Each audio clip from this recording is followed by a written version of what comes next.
In a garage, Charlie's repairing the plane that his wife Sarah gifted him on his birthday. Sarah interrupts him to tell him she's leaving soon for a business conference in London. She invites him to come with her again, but Charlie turns her down because he has lots of work. Sometime later, Charlie arrives at the CIA headquarters. On his way to the decryption and analysis department, he goes through all the security scanners that he invented and finally gets to work. Suddenly, he receives a message from Inquilin, a mysterious person he's been in contact with for years. As usual, they have valuable classified intel to sell him, although this time Inquilin warns him that these documents could put the CIA at risk. Charlie tries to guess their location and says Istanbul, but Inquilin brushes him off. Afterward, he works on analyzing the material, but surprisingly, not even a genius man like him can crack the code. After lunch break, Charlie goes back to his office and gets a call from Sarah, who informs him that she's already arrived in London. However, Charlie already knows because he's been tracking her. They don't talk much because he's desperate to go back to the mysterious documents.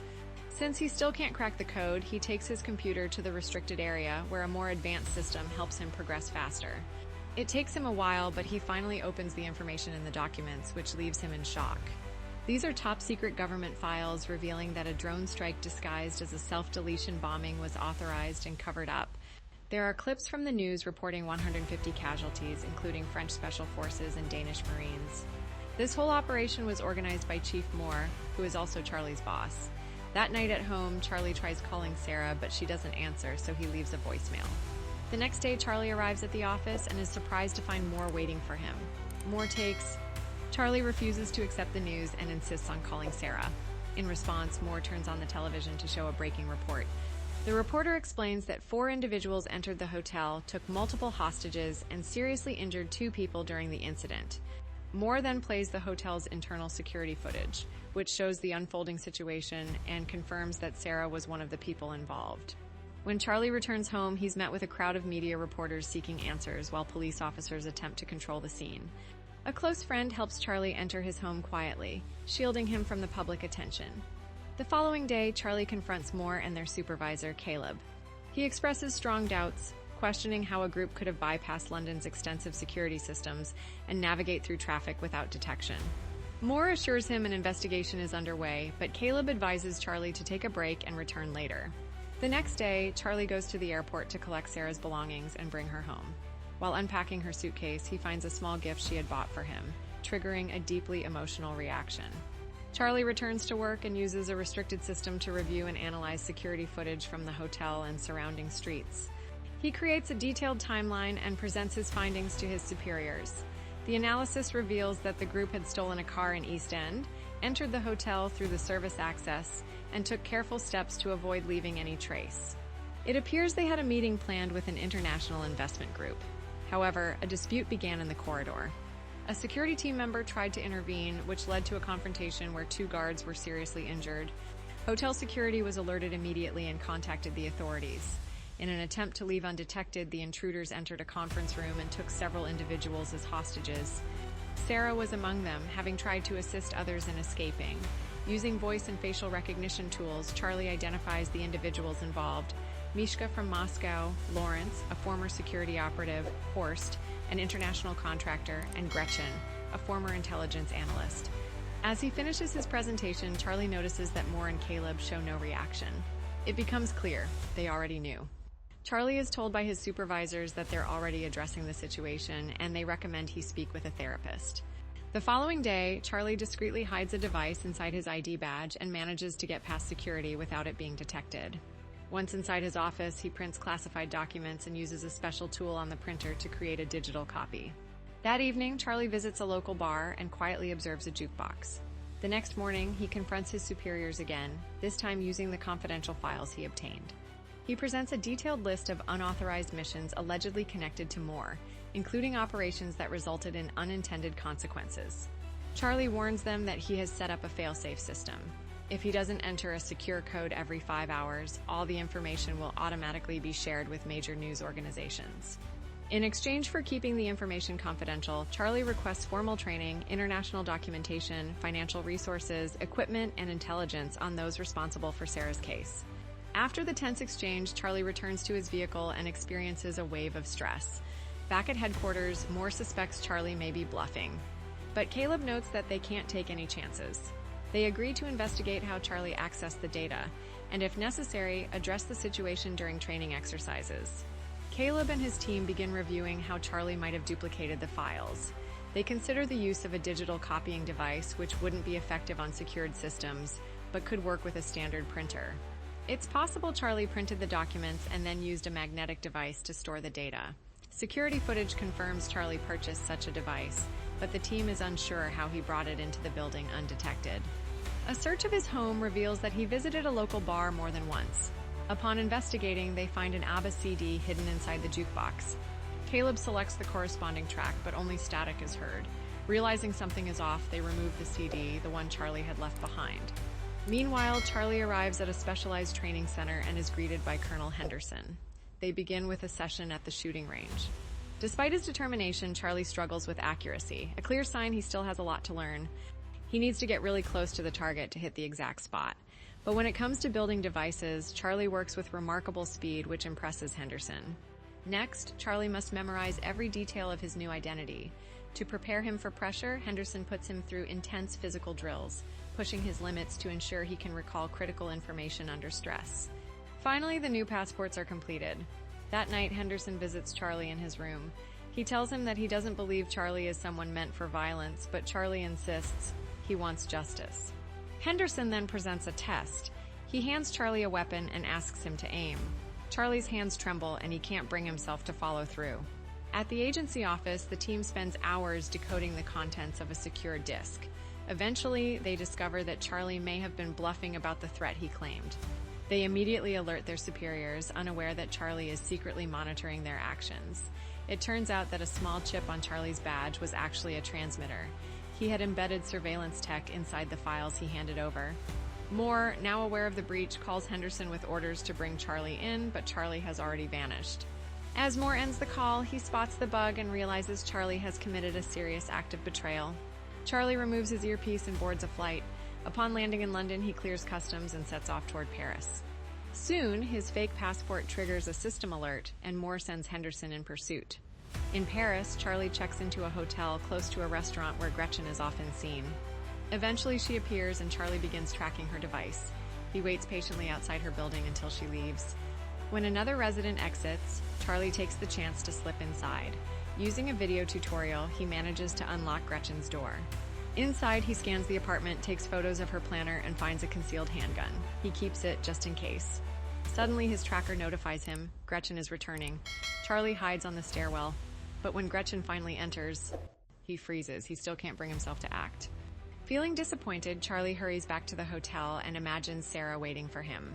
Once he's calmed down, he studies the photos he took and discovers that Gretchen has been making frequent hospital visits. With some digital digging, he uncovers that she suffers from severe allergies. The next morning, Charlie buys a large bouquet of flowers and waits at a nearby cafe. When he spots Gretchen, he quietly follows her to the hospital. Inside, she begins undergoing routine tests. During the process, a glitch appears on the doctor's computer screen, prompting him to leave the room in search of technical support. Seizing the opportunity, Charlie enters dressed in a doctor's coat and temporarily locks the equipment. Gretchen grows visibly distressed, and Charlie, determined to get answers, begins exposing her to pollen, knowing it would trigger discomfort. As sounds of distress escalate, nearby staff attempt to open the room but find it locked. Gretchen begins to weaken, and Charlie urges her to give up the location of Horst, the man responsible for Sarah's fate. Struggling to breathe, Gretchen can't respond clearly. Charlie finally releases the lock, but instead of cooperating, she shoves him backward in a panic. A scuffle breaks out, sending both of them stumbling into medical equipment and furniture. In the chaos, Charlie reaches for his hidden weapon, but Gretchen overpowers him and escapes the room. Charlie chases her out into the street. Just as he closes in, tragedy strikes. Gretchen is hit by a passing car. Shaken, Charlie forces himself to approach and retrieve her phone before fleeing the scene. Back at the hotel, he discards the coat, washes away any signs of the confrontation, and quickly packs up. That evening, he buys a bus ticket to Marseille, disappearing into the night. News of Gretchen's death quickly reaches the CIA. During a debrief, O'Brien presses for answers. Charlie simply says it looks like Gretchen may have been taken down by someone from within their own ranks. Later, trying to numb his guilt, Charlie visits a bar. Through hazy vision, he imagines Sarah dancing, only to realize it's a stranger. Suddenly, he spots Henderson approaching and bolts through the crowd in a panic. Racing through the streets, he ducks into another bar, hoping to lose his pursuer, but Henderson isn't far behind. Charlie rushes into the bathroom and locks the door, only to find there's no way out. Left with no option, he steps back into the room and takes a seat at the bar. Henderson joins him. Calmly, he reveals how he tracked Charlie down by following the signal from Gretchen's phone. After a brief conversation, Charlie quietly shows Henderson a countdown timer on his phone, then quickly exits. Moments later, a loud blast is heard from the bathroom, sending the bar into chaos. Henderson loses track of Charlie in the confusion, and the tracking signal from Charlie's phone goes completely dark. By morning, Charlie makes contact with the Inquilin, seeking assistance. He boards a cargo plane and heads to Turkey. In Istanbul, he visits a local restaurant where he attempts to make a connection, but before he can approach the person he suspects, a woman intercepts him and tells him to check his phone. Charlie steps away, and moments later, she reappears to confirm that she is the Inquilin. She already knows about Charlie's past and his late wife. She instructs him to hide his backpack and hat inside a shopping bag and to act like a regular shopper for a short while before meeting her at a nearby garage. When they reconnect, she drives him to her residence. During the ride, she opens up. She reveals that she became a skilled hacker 6 years ago after her husband, once a CIA asset working with Russian intelligence, died under mysterious circumstances. He was the original Inquilin and taught her everything she knows. Officially, his death was ruled an accident, falling from a window, but she's never believed that story. At her home, she confides that it's the only place she's managed to stay for more than 3 years. She's tired of living on the run, but says if she's ever found, she has a last resort plan for herself, though she hopes it never comes to that. They shift their focus to the mission. Horst, she explains, is the one coordinating hired agents for covert operations. Then there's Lawrence, an arms dealer. Inquilin offers to pose as an arms trader herself in order to gain access to him. Finally, they investigate Mishka, a frequent traveler who shares too much online. Examining his posts, they spot a woman repeatedly appearing in his photos. Using facial recognition tools, they trace her to an Instagram account and confirm she's currently in Spain. The next day, Caleb instructs his team to keep a close watch on the suspect in hopes of locating Charlie. Meanwhile, O'Brien confronts Moore. She warns him to stop executing off-the-record missions without her approval. Moore calmly replies that her predecessor gave him the same speech, and that his answer hasn't changed since then. She gives him her full backing. After the meeting, O'Brien gets into her car, where her assistant shows her a photo. Henderson has been spotted in Spain. It's clear now that Moore sent him, so O'Brien responds by dispatching one of her own agents to keep tabs on him. Meanwhile, Charlie and Inquilin manage to locate Mishka by tapping into a hotel's surveillance system. Charlie then travels to Madrid and checks into the same hotel. Through careful observation, he learns that Mishka enjoys swimming in the rooftop pool that connects the two buildings. At the same time Henderson is closing in, he's tracked Charlie to the area. The following day, Charlie begins assembling a special device designed to confront Mishka and hides it within the hotel. He later tails Mishka to the bar, unaware that Henderson is nearby, shadowing his every move.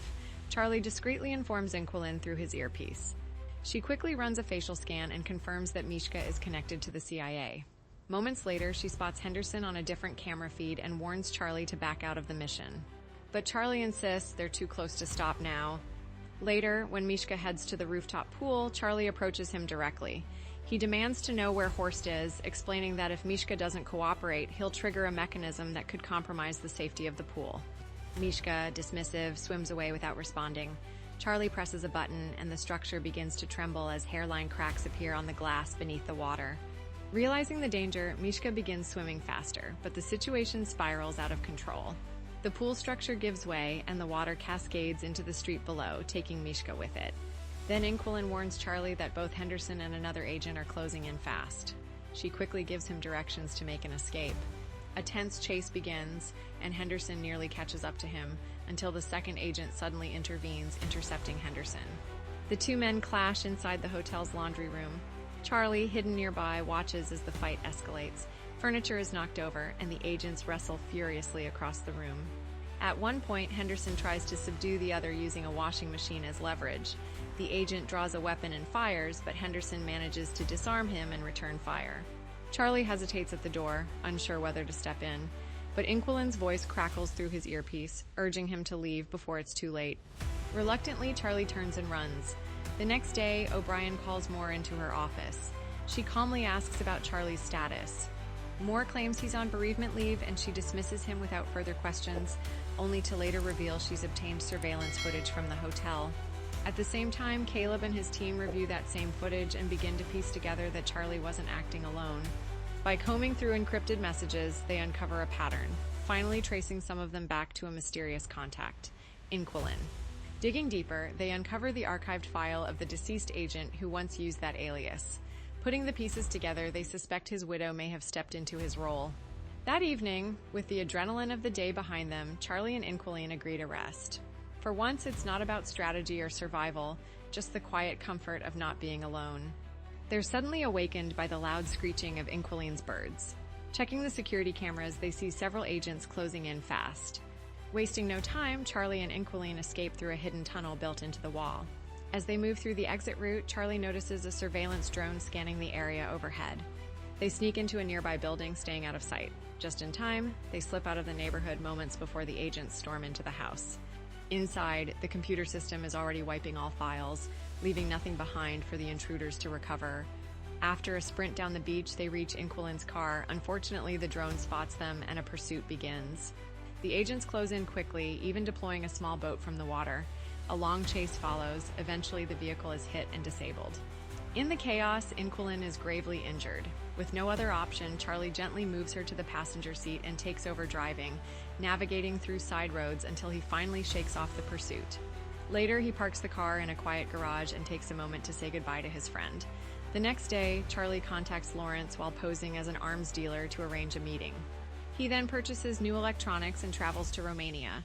There, in an abandoned building, he records a video of himself and hacks into a security feed in Berlin, creating the illusion that he's now in Germany. The CIA takes the bait and redirects their focus to Berlin. When Lawrence arrives at the designated meeting point, he finds only a ringing phone placed on a chair. Charlie's voice plays through the line, instructing him to open a box nearby. Inside, Lawrence finds a set of custom-engineered devices, carefully arranged to keep him still. He also spots a photo of Sarah, and before he can make sense of it, Charlie appears behind him. Calmly but firmly, Charlie asks for the location of Horst, assuring him that everything can be disarmed if he cooperates. Feeling the pressure, Lawrence finally gives in. He explains that Horst is currently operating in Russian waters and usually receives his shipments at a quiet Baltic seaport. Charlie then asks how to contact Horst. Lawrence explains that Horst only receives messages through encrypted codes delivered by his trusted network. All the necessary names and numbers are stored on his phone, which he drops on the ground. Charlie picks it up and quietly leaves. Moments later, he hears a distant sound from the other room. An explosion confirms Lawrence has made his final move. Soon after, the CIA receives word of Lawrence's death in Romania and quickly realizes the surveillance footage they had been monitoring was fake. Meanwhile, Charlie arrives at a hotel in Russia. There, he imagines Sarah by his side.